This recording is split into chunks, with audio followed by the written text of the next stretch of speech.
At San Francisco's Crissy Field, an old building sits largely unnoticed. But 50 years ago, here inside Harmon Hall, an event unfolded that changed the lives of thousands, including the lives of 3 little girls. Laura. We all survived a lot of trauma. Wendy. And I find that I think about it less and less. And Tricia. The fall of Saigon was happening, and they just said, we got to get everybody out. In April 1975, the 3 arrived at Harmon Hall along with hundreds of other Vietnamese children, all with adoption papers, thanks to a series of historic flights called Operation Babylift. President Gerald Ford, who authorized the effort, arrived at SFO to take a baby off the plane.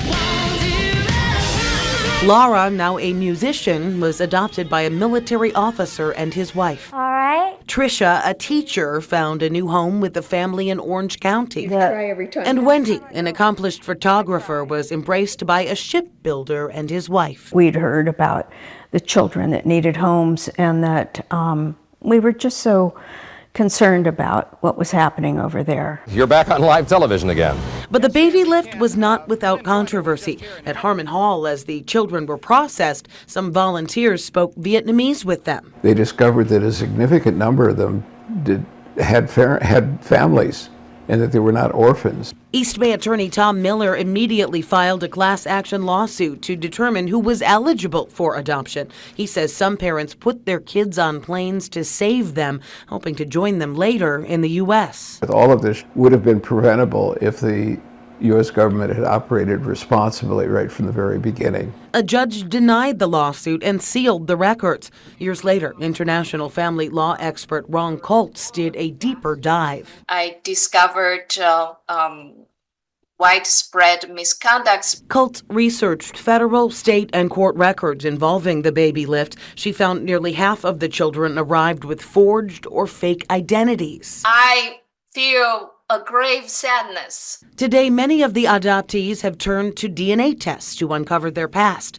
Tricia's results had a match. Her biological father had also taken a test. He was searching for 35 years. Laura's parents remain unknown. Initially, I was hoping that one day my parents would see me singing on TV and they would come find me.